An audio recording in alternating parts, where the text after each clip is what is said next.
कैसे हो आप सभी लोग।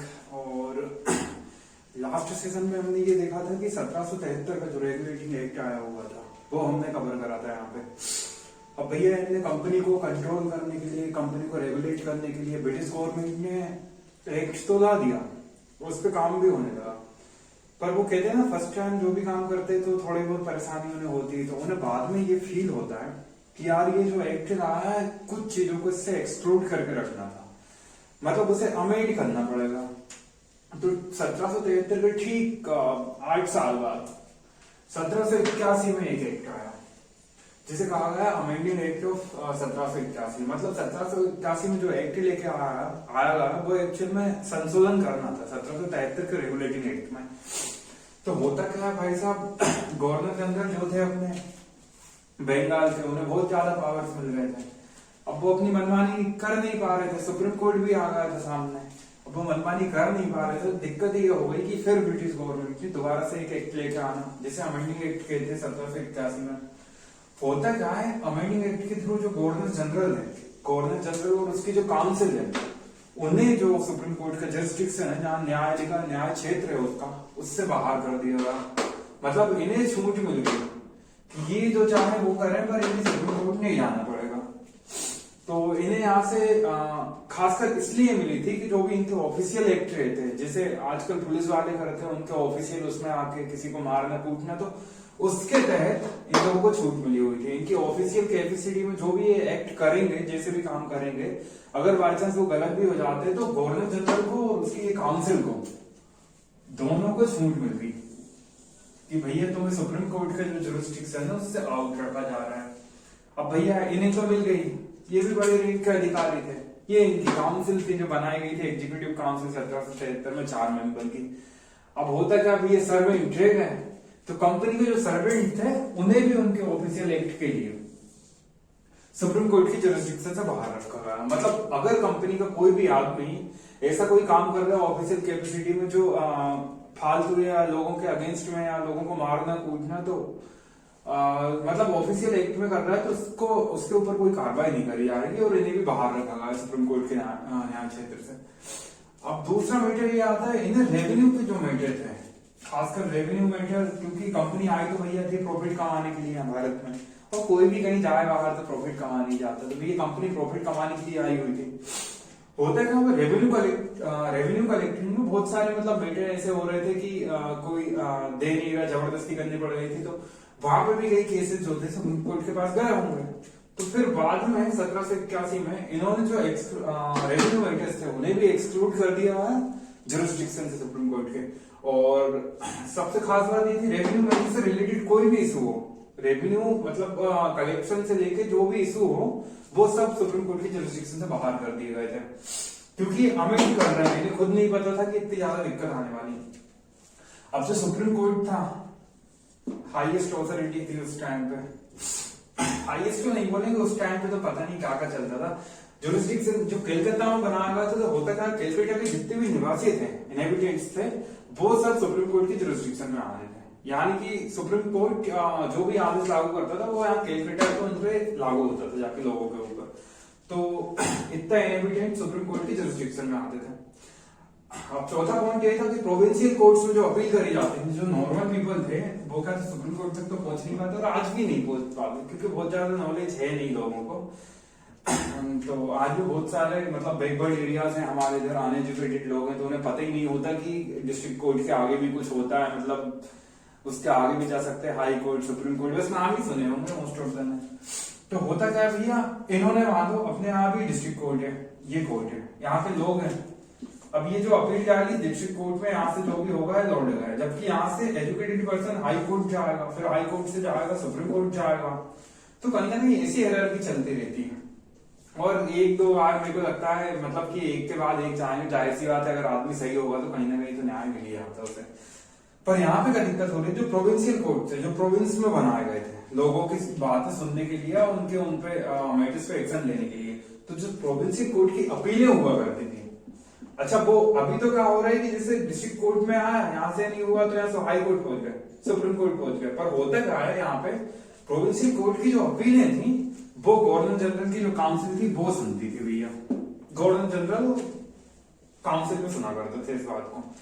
पर दिक्कत ये थी, नोट क्यों आया था सुप्रीम कोर्ट, सुप्रीम कोर्ट के जरिए वो नहीं सुनी जा रही थी। मतलब प्रोविंशियल कोर्ट्स की जितनी भी अपीलें थी वो गवर्नमेंट जनरल काउंसिल के पास जानी थी और सुप्रीम कोर्ट के पास नहीं जानी थी। तो ये यहाँ पे मेन मेजर कर गया था कि यार इतना बड़ा कोर्ट, और हालांकि होता क्या है, इन्हें अलग रखना ठीक है, इन्हें मतलब ब्रिटिश गवर्नमेंट के हिसाब से इन्हें अलग रखना, लेकिन क्योंकि ऑफिशियल है यार उनके, तो रखना ही था उन्हें। यहाँ पे प्रोविंशियल कोर्ट की ये सबसे बड़ी प्रॉब्लम थी। यहाँ पे प्रोविंशियल कोर्ट जो था गवर्नमेंट जनरल काउंसिल में सुने जाने थे, सुप्रीम कोर्ट नहीं सुन रहा था, तो कहीं ना कहीं वैसे भी नहीं मिलना एम्पावर्ड गवर्नमेंट जनरल। अब होता क्या है भैया, ये एक्ट मतलब वो एक्ट जो आया था उन्हें बहुत सारे पावर तो गवर्नर जनरल ऑफ बंगाल को दे दिए गए थे, पहले से ही दे दिए गए थे वो तो।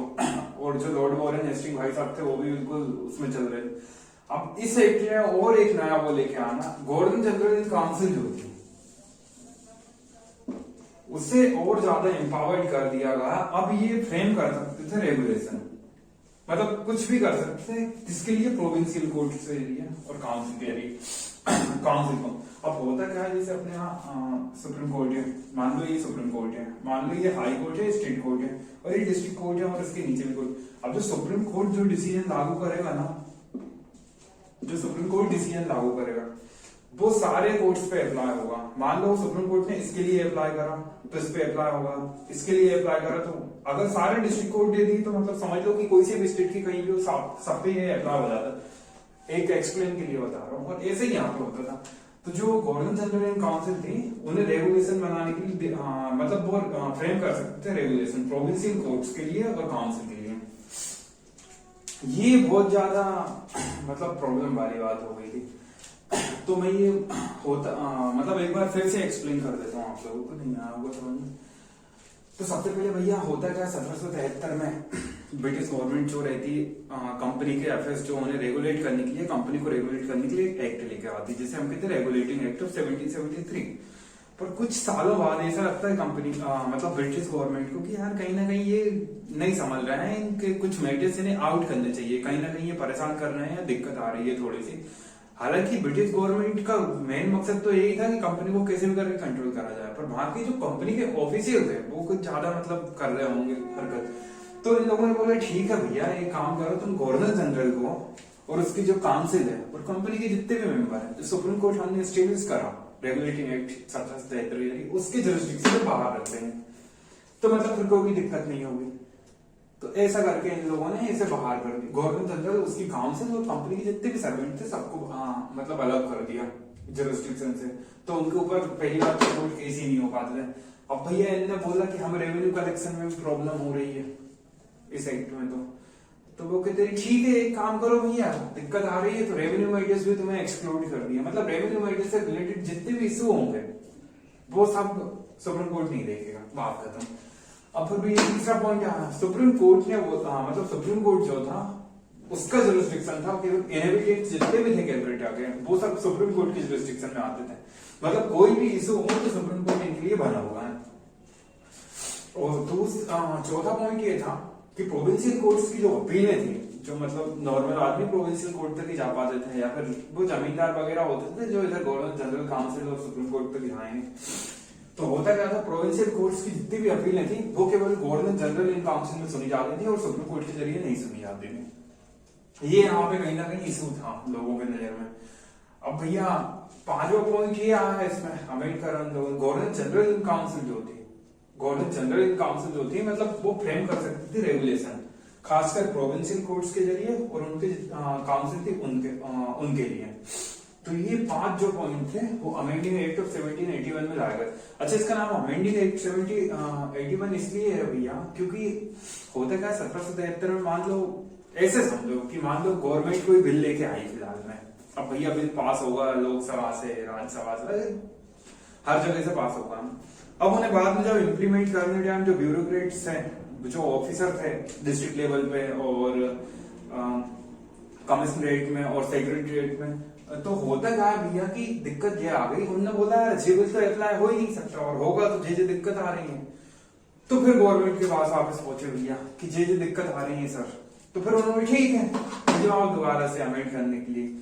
फिर उन्होंने दोबारा से लोकसभा राज्यसभा में लेके गए, डिस्कस करा, पॉइंटों को हटाया, अमेंड करा और फिर से पेश कर दिया। तो ऐसी दिक्कत यहाँ पे आ रही थी रेगुलेटिंग एक्ट 1773 को इम्प्लीमेंट करने में। तो ये लोग लेके आए थे अमेंडिंग एक्ट ऑफ 1791 ताकि उसमें कुछ अमेंडमेंट करे जाए। तो ये कुछ अमेंडमेंट करे गए थे। वेल आप लोगों को समझ आ गया होगा, यहाँ तक मेरा मानना है।